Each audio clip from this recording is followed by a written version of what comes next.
All right, Mallory, we have a slate of games this week, and we're going to start with the ones that we think are the juiciest. What do we got?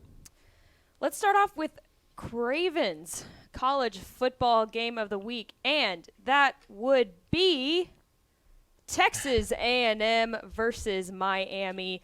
You can watch this game on ESPN. It's being played Saturday at 8 p.m. Texas A&M favored by 5. The over-under set at 45.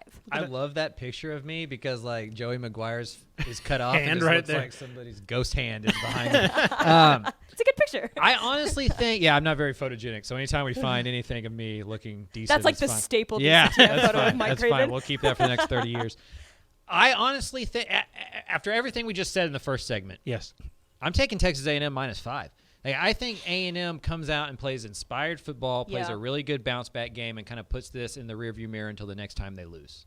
You know, like, I don't think it goes away for a while. I mean, we're talking about Texas A&M. The expectations are so high that the next time they lose a game, we'll just get right back into it. Sure. But I think you hear yourself get put down all week, not just Jimbo Fisher, but Haynes King, the whole offense, the wide receivers, the offensive line's not very good. You know, Devon Achane's probably the only one getting praise on Texas A&M's offense right now. Right. So you play against a Miami team that's only played against Bethune and Southern Miss. It's not like they've been tested, you know.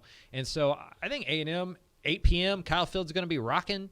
Their back's up against the wall. I think we're going to see a really inspired A&M performance. Now, does it last beyond week 3? I don't think so. I think, you know, they come back crashing to earth, and they're probably somewhere in between the App State loss and what we see this week against Miami. But I think for at least 1 week, A&M gets explosive again on offense. They score some points. They do some creative things and get back on track. I think I agree with you because Miami is still under first year, you know, Mario Cristobal's first year in Miami, right? So he's still building something there. I don't think – also, here's the other thing.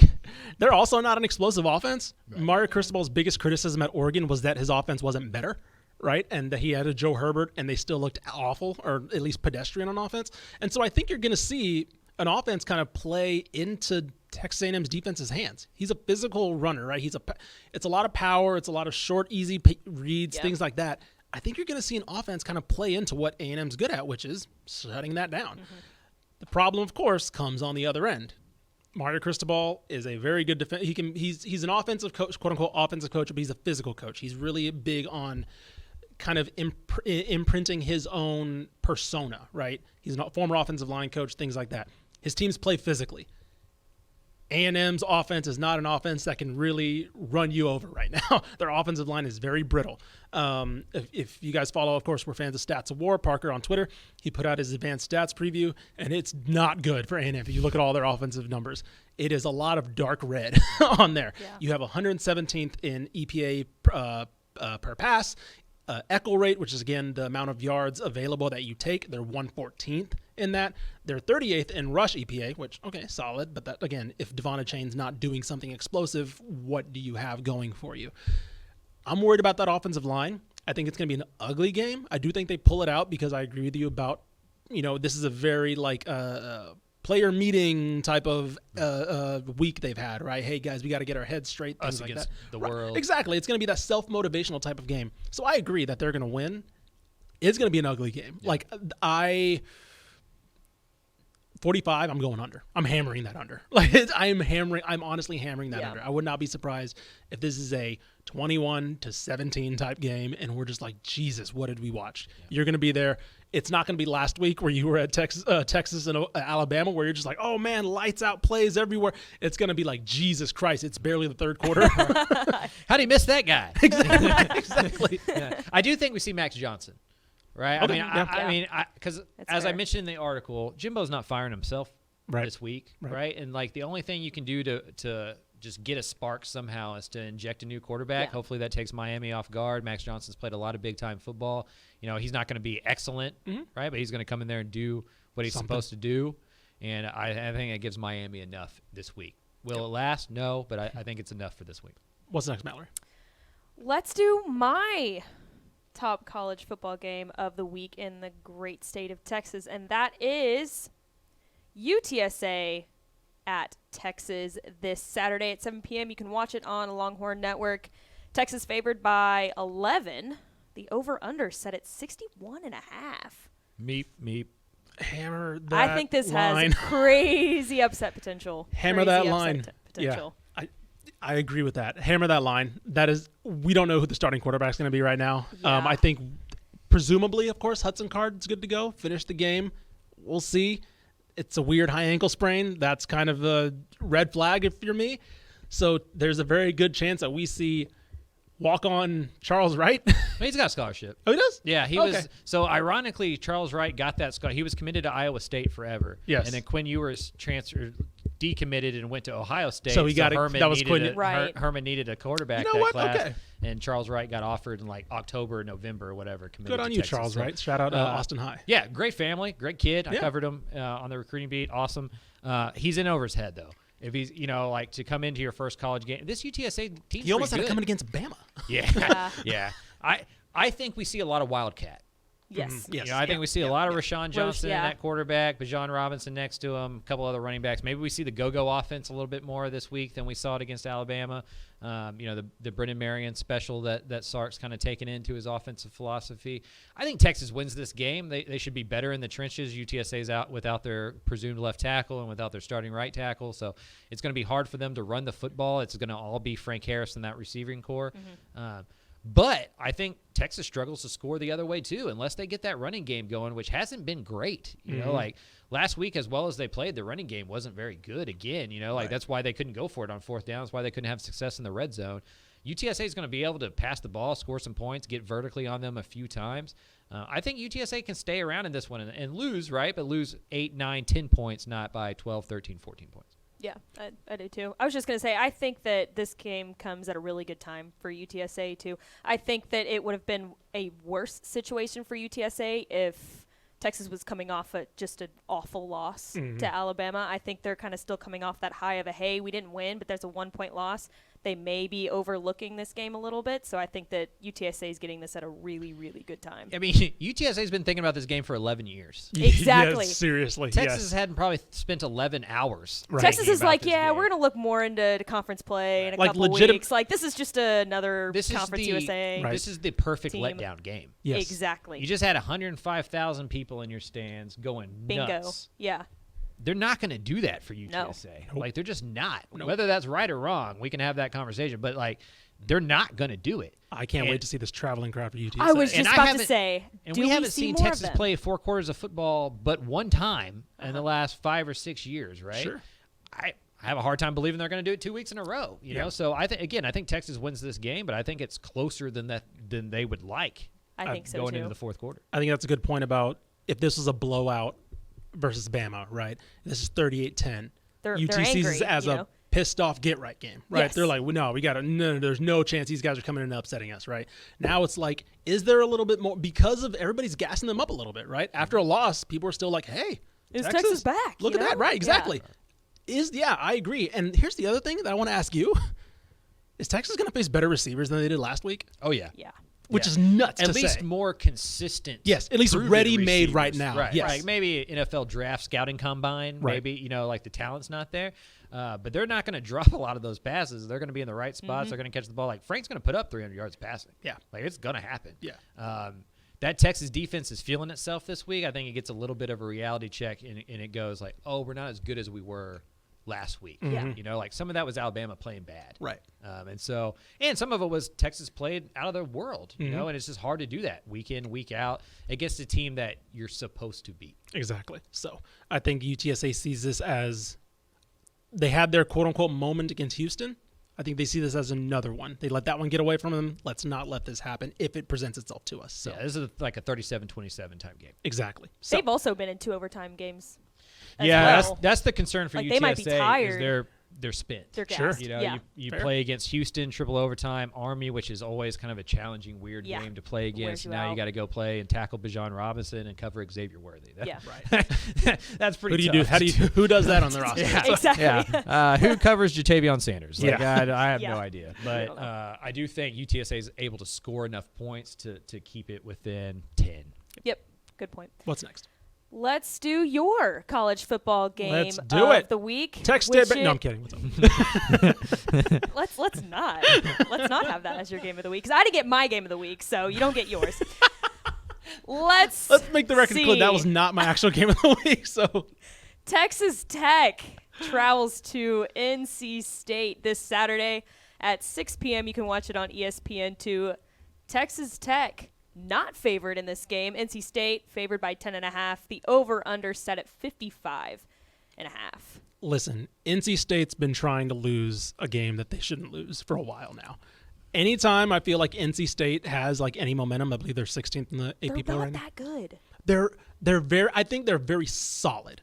They are a very solid program that consistently gets punched up. Yeah. That where they shouldn't be. Yeah. And I think Tech is like the perfect opponent for like knocking them back down to probably where they potentially could be. They should have lost to East Carolina. Yes. Absolutely. And of course they blew out. I don't know. They played some FCS team last week. And so sure they beat them. Charleston Southern. Man, Texas Tech. This is their chance, man. This is their chance to go on the road to a team that probably should have a loss already and is playing not great. Again, East Carolina's done a good job of building themselves up. I think Mike Houston's done a good job there building themselves to what they should be, which is scaring the other Carolina schools that they should be. But NC State should have a loss. And I think Texas Tech is a team that they're getting back to that Leachian, oh, crap, they can put up 50 anytime they want, right? And I think it comes down to Donovan Smith. I think it's going to come down to whether or not those mistakes he made last week can be limited. If he, I guess it kind of comes into question, is that just what you get when you get Donovan Smith, right? Does Joey McGuire know that if you have Donovan Smith at quarterback, he's going to give you the 2 to 3 picks, but he's going to give you 2 touchdowns, 80 on the ground, whatever, some crazy plays by himself? Or does he think you can kind of reel him in, right? To maybe if he's not doing as much wild card stuff in the backfield, that he can just his targets. He can just kind of work the way down the field. Because if that happens, I think this team can go in there and win. Absolutely. I think it's the first one. I think with Donovan Smith, you're going to give up. You're going to have some we saw last year, quote unquote too. boneheaded plays, right? Yes. Or bad decisions or bad throws. But it's going to be counteracted by 4, 5, 6 plays that Tyler Shuck just can't make. I think we saw why Tyler Shuck won the job in that Houston game with Donovan Smith throwing those 3 interceptions in the second half and letting Houston kind of get back into it. Good on Donovan Smith for rebounding, taking over in overtime, and winning that game for Texas Tech. I feel like this is one of those games that's going to calibrate the way we thought for the 6 months leading into the season, where North Carolina State hasn't been playing as well as everybody thinks that they should have been. So we're going to dog North Carolina State, and the line's going to go down. Texas Tech beats Houston, and a lot of people didn't think that was going to happen. So Texas Tech's riding high, and like this is the game that reality comes back to earth with, right? Fair. That this is still Joey McGuire in his first year, first true road game with a backup quarterback. I don't believe that the defense is as good as we've seen the last couple of weeks. That's my biggest concern. I think NC State scores some points here, and NC State covers. If Texas Tech wins this game and goes 3-0 to start Joey McGuire's team, they may give him a Jimbo type extension, right? Just like on the field, just to keep everybody else away, right? Yeah. Like he's gonna that story, like it will start. Like ESPN just wrote a story about Joey and Jet, like it will start very, very quickly, right? And so I think this is one of those mean games, where you regress back to your mean, both sides. And North Carolina State wins this game, and we're still going, okay, well, Texas Tech is a year or two away. One of the things that stood out to me that I didn't really realize until I started looking stuff up for this game, Texas Tech's starting field position has not been great this year. They've started roughly around the 29. They have not really had much from the return game. And that plays into NC State's defense. NC State does have a really solid defense. They can really shut the run game down, which, again, we're still trying to figure out what that is under Zach Kittley, right? Is that a tool you want to use, or is that kind of like that's plan C after plan A and B or pass the ball? But I do think that's the one thing I'm kind of looking forward to. I'm kind of interested in seeing is this is the game, in my opinion, that we'll see kind of if the run game is a factor, right? If Taj Brooks, Roderick Thompson are – I mean, in my opinion, heading into the year, you probably thought they were their first and second best skill position players. Yeah. Are they that in terms of the options on offense, or are they tertiary as far as the passing game goes? I think this is the type of environment that you'll need to do that into, because I don't know if you want Donovan Smith going out there throwing 50 times on the road against a ranked team. Yeah. Who knows? And I think this is about how they start. I think those scripted drives are going to be really important, first 2 drives, because you're going to see okay, we trust Donovan Smith to really sling it. Okay, cool. They're going 80% passing, or they want some balance. They want to be able to control some of the game a little bit. I don't know. Joey McGuire preached a lot of that, right? He preached balance, right? When he first took the job, but then he went and hired Zach Kidley. So is that officially out the window, or were those more of the game circumstances last week against Houston? You're having to rally back, things like that. Were those just game situations presenting themselves differently to where it leaned towards throwing the ball a lot more? I think this is when we kind of figure that out too.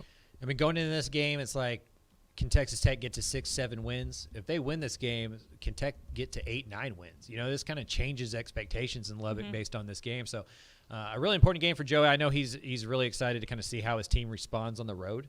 Just you kind of learn a little bit more about your program in those kind of ways. So a big game for Texas Tech. I think a big measuring stick game for them. You said this was the mean game. I think the mean run is coming for them because, I mean, I hate doing the schedule thing, but after this game, home against Texas, at Kansas State, at number 8 Oklahoma State. Yeah. I think that again, they probably could lose this week, but I think the run is coming where maybe they go 0-3, 1-2, where it's like, ooh, maybe, it reminds us what this year actually is for the Red Raiders. Right. And to throw another little nugget at Texas Tech, NC State doesn't really typically do well against Power 5 opponents in the non-conference schedule. They have gone 1-8 versus non-conference Power 5 teams in the regular season. Look at that drop. They are not really good when they play good teams in non-conference play. Look at that. Teams outside of the ACC, I guess. May change my bet.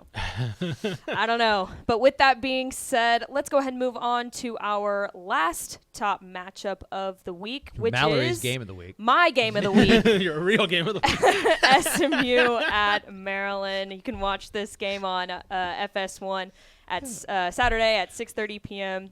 SMU not favored. Maryland is favored by 3.5. Over under at 74, which seems very fair to me. I'll take the heat here. The over on that. I'll take the heat here. I'm the one that made Mallory change her game of the week. I feel like that's been we got two Texas teams playing. Yeah. We're picking it as a game of the week. I'm riding the ponies this week. I'm secretly riding the ponies this week. Let's go.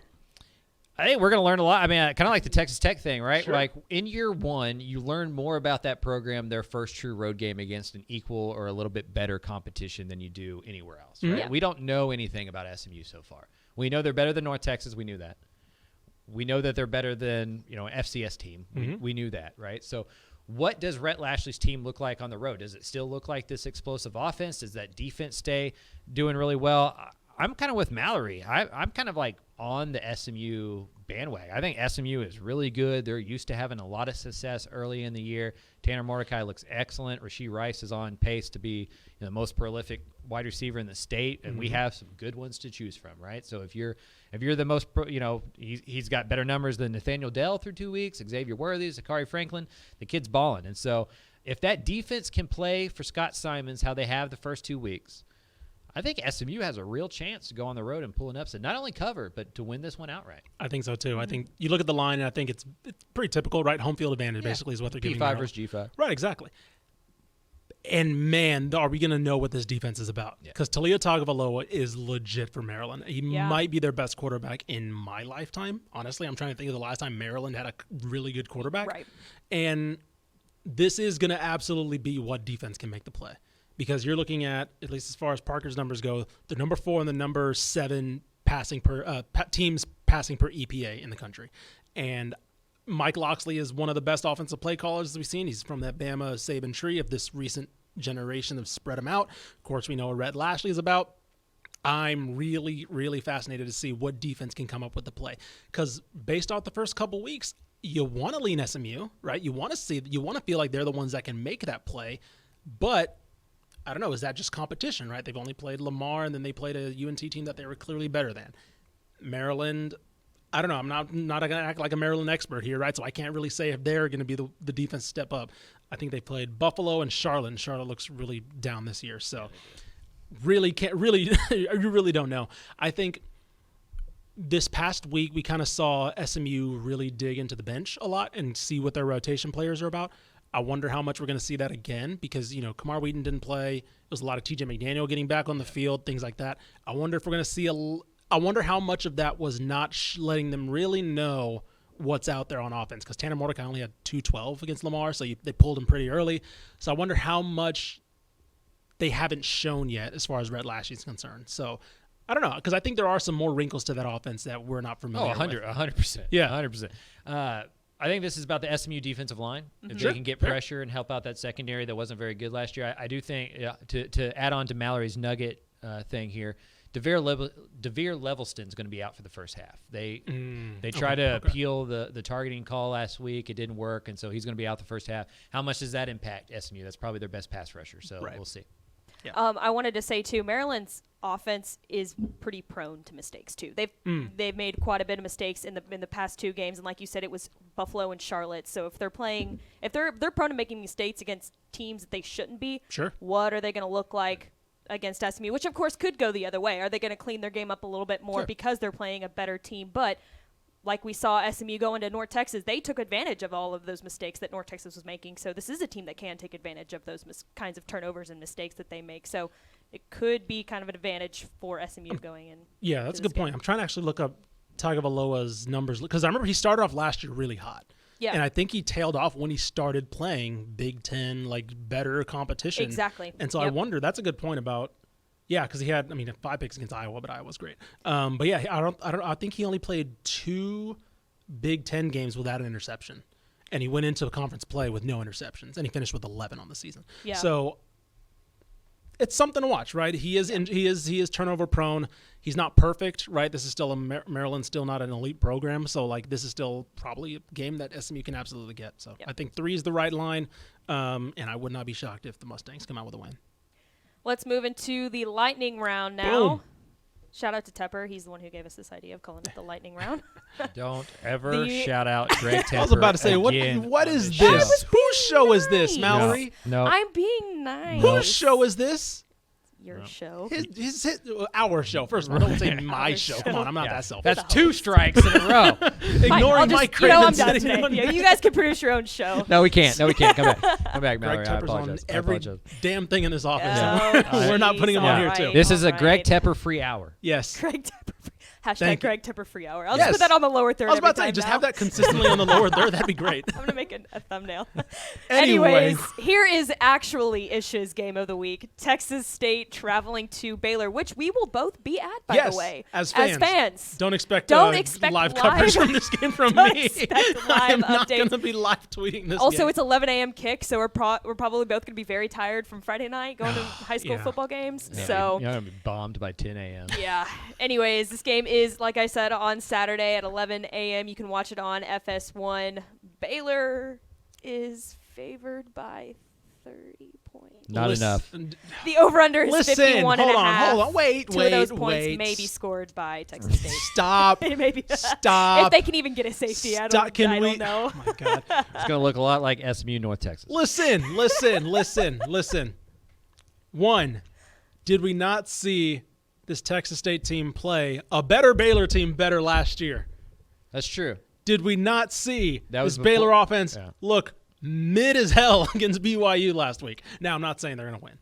All right, let me just preface that right now. Let's get that out of the way. Now, I'm not saying He's getting really. I know. No, I was no, like, no. do you really? What think? I'm saying is that line's a lot. All right, I get that line's a lot. I'll take I that. think this is Blake Shapen's going to pass for 900 yards. You know, With what arm? I saw him last week. I almost think it's bad that BYU did so well against Baylor's offense. They're going to come out slinging it now? Yeah, I really do think this is one of those confidence-building games for the Baylor passing attack. Yeah. Listen, you're a Texas Although State the Bell Bobcat. brothers have been great. Oh, Bell brothers have been fantastic. Yeah. They've man. been on PFF Team of the Week 2 weeks in a row. I think. They are the standout for this defense, and I love them very much. Cedar Listen, Park. your Texas State Bobcats, yours and mine, and by yours I mean the general public, your Texas State Bobcats, All right. they will cover. All right. I'm throwing that down right now. Ishmael's lock of the week. They will Put a cover. barbecue lunch on it. Did you? Hey, calm down. So y'all that can get expensive. Here, let's talk a different type of lunch. Beef prices have gone up. Craven. So y'all recorded Craven's bets before this, dude. Yep. Can you give us a little sneak peek? Did you pick? I did not. I stayed away from this game because the line is so big, and I really don't. Jokes aside, I don't know what the Baylor offense really looks like, Yeah. and I don't know if Dave Aranda is one of those guys that just humiliates teams. Like, Right. if he gets up 21, 28, Is he a first burn it half, down coach? I just don't think he is. Right. And so I wouldn't be shocked if Texas State covered this one. I still kind of have that Nevada second half burned into my brain. Trust me, I do too. Yeah. And so if they can avoid turnovers and avoid a bunch of penalties, I mean, they can stay in it. Baylor wasn't very good. We BYU. will be there. Come say hi. Don't expect live coverage of this game unless you want like my emotional reactions, which is what I'll be tweeting out mostly. So. It will be. A lot of emojis. A lot of I'm emojis sure. and a lot of Sad crying memes. faces. So basically. So let's move on to our next lightning round game of the week. North Texas traveling to Las Vegas to play UNLV. That game happening this Saturday at 2 p.m. You can watch it on Mountain West Network. That is a thing. UNLV favored by 3 points. The over/under set at 62. I think that's a little high. I think Vegas set this line like I don't know. Like UNLV is not good. It's a pick'em. It's a pick'em game. We'll just give Las Vegas, UNLV 3 points just for being the home on team the road, or whatever. or North Texas on the road, UNLV is not very good. But North Texas, when they're not playing UTEP, isn't either. So like exactly. That's a high. I have no idea what's going to happen. That's a high line. I have all the games on this sheet for this week.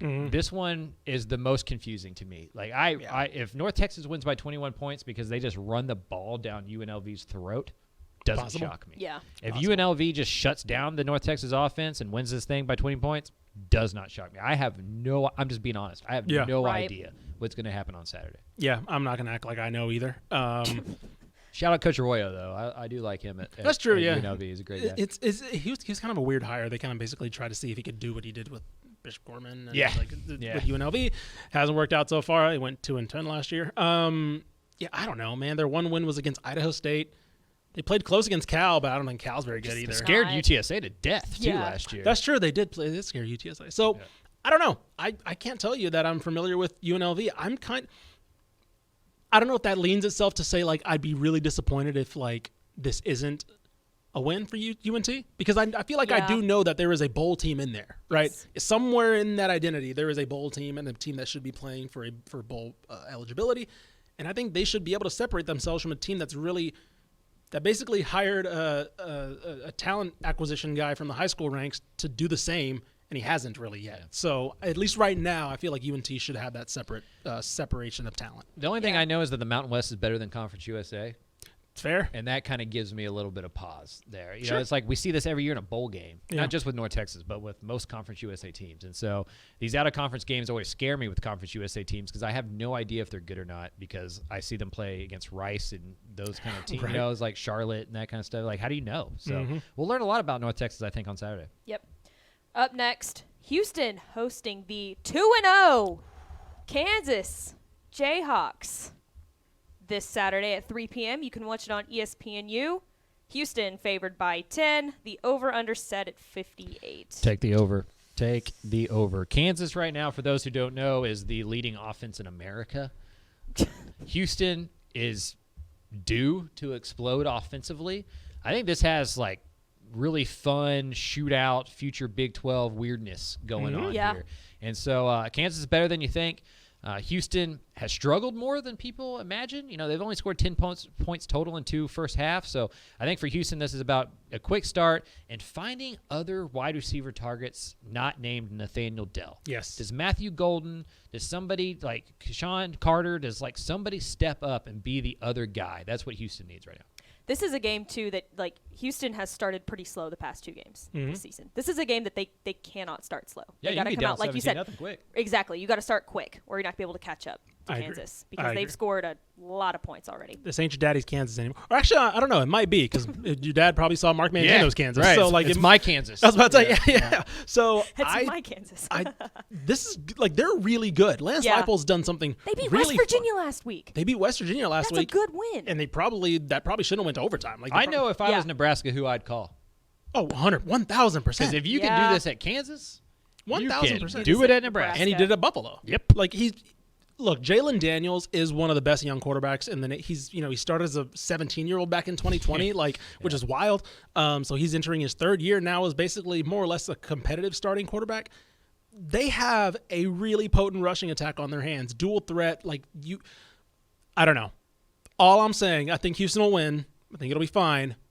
Just watch out. right? Just do not look at this game as Kansas, whatever. We talked about this last year, even when they beat Texas, right? Of course, they shouldn't have beaten Texas, but we were saying there's some inklings of Kansas not being a joke. And now we're starting to see that this year is the year that they're not going to be a joke. So if it's tied heading into the fourth quarter, I don't want everybody throwing pitchforks in the air. Oh, my God, this program is falling apart. Yeah. No, Kansas might actually be pretty good. Yeah. And Houston's played 2 back-to-back overtime games. And Just like UTSA, they're Right. tired. Like they might be If tired. they This start, gets close in if the they second start half. slow again, Yep. they will be down 14-0. I guarantee you. Yep. 100%. May not be able to come back. All right, second to last on our list, Rice hosting Louisiana. This Saturday at 6:30 p.m. You can watch it on ESPN Plus. Louisiana favored by 12. The over/under set at 50.5. Excuse me. I don't have much for this. Just don't lose another quarterback. Like, if you're Rice, you're just Yeah. trying to get to Conference USA play as healthy as possible. You Seriously. play Louisiana this week, Houston next week. It's just a brutal non-conference schedule. Started with USC. So if you're Rice, this is just about like staying healthy, surviving, and maybe making this one closer than the experts think. Yeah, I think so too. Remember McNeese? That was fun. When they beat McNeese. I hope they. That's hang all I on to- got. I hope they. I hope they hang on to that feeling of, Yeah. of a 'Cause, dominant good win. I'll say this: those 'cause Rice helmets are awesome. Oh, those are their sick. uniforms are sick. Those are sick. They've got some really sick I just uniforms. hate that they're using them on games Yeah. that they probably should. They should use them on better games. Yeah. All right. Anyway, moving on. Let's hit up our last game of the week. UTEP traveling to New Mexico, another rival, this Saturday at 7 p.m. You can watch it on Mountain West Network as well. Yes, that is still a thing. UTEP favored by 3. The over-under set at 39. I'm sorry. The over and under. I'm laughing, and I even watched the game on Mountain West Network when Texas State played Nevada, but I'm still laughing at the joke. The over and under is at 39. For those who are wondering how bad people think this game is going to be, that's an NFL over and under. Like That's that's unheard of in college. I have a rule as a gambler that if I see a line under 40, I take it. Yeah, Yeah. sure. And so I know that I drove the UTEP fan bus through most of the offseason, but I have already jumped off We're changing of it. drivers now. I've left it in the ditch. We're doing that charter bus back. pit stop where they change drivers. Somebody gets out, is like, Right. yeah, I'm out, man. Yeah. That Man. second half against New Mexico State was putrid. Yeah. Had that lasted another 10 minutes, New Mexico State wins that game or at least forces overtime. UTEP scored 3 points in the second half after being up 17-0. New Mexico State put in a quarterback that could move, and you would thought that, like, football changed, like they had never seen that before or something like that. Like, this Yeah. UTEP team's bad. They're having some behind-the-scenes kind of trouble stuff. They had a cornerback suspended indefinitely. So, tough times for Dana Dimel and UTEP. Now, Breon if they win Hayward's this still out? football game. What? Breon Hayward's still out? Yes, Yes, Breon yeah, Hayward's still that's out. it. That front four is not playing too great defensively. Not a lot of sacks there. Not turning the ball over. And the wide receiver position has taken such a step back that it's bled over into Gavin Hardison's play. It doesn't look like the same quarterback at all. I honestly think New Mexico may pull the upset here, just win outright, much less cover the 3. Is this going to be a future conference matchup? I can't remember if New Mexico was invited to. I don't to believe move to so. the I don't Conference believe so. I USA. think they're Okay. I think they're comfortable with Being in the Mountain West. Okay, gotcha. That's kind of a weird regional conference that's pretty comfortable with itself. Yeah. Yeah, I kind of agree. The thing that's going to really be interesting to me is the reception if they do lose this game, because then it starts turning to, all right, what is this? What actually is this program, right? Mm-hmm. We thought it was the one on the up last year. We thought it was, it's, I don't want to say it's only up from here, but it was like, okay, here's the level. You can kind of build around that. You're going to have some ups and downs. If they lose this game, it's starting to look like a potentially really down year for them, right? Because unless they can guarantee that things turn around in conference, which possibly can, again, we talked about Conference USA not being very good this year. Unless that happens guaranteed, I'll tell you what, they play Boise next week, and I know Boise hasn't looked good, but I'd still take them in that game. I don't know. Like, it would really worry me if they drop this game, and if they drop this game convincingly. Yeah. Like, if this is a double-digit loss of some kind, you're like, oh, what actually is happening? Was it literally just Jacob Cowing and Justin Garrett carrying everybody last year and just, like, dragging them to the finish line, right? And guys like Praise and Breon Hayward, like, doing their thing on defense? Or I don't know. This is a very big narrative game for Dana Dimmel, for what he's building, for that staff. Because you mentioned it. We like what they were building, right? We like the players. We like the direction. We like the play style. We thought they were going to be physical on defense, and they just haven't been any of that this year. And they're in danger of losing the city. Sure. Like losing the momentum within the city. Like they have like a 90% increase in attendance through 2 home games compared to last year. It's like 110% compared to 5 years ago. Sure. Like they sold out in week 1 against New Mexico. They had a pretty good crowd, or against UNT. They had a pretty good crowd for New Mexico State, since that's a rivalry game. They lose this game against New Mexico, nobody's coming back for the rest of the year. Nope. It's a show-me city. There's a lot of stuff to do there. Not a lot of people there. Went to UTEP. It's like if they're good, we'll go. If they're not, we'll find something else to do. Right. If they lose to New Mexico, which isn't a good Mountain West team, it's a team that they should be beating, I think it gets really hard for Dana Dimmel to build not only the confidence within his locker room, but just within the support system around the team.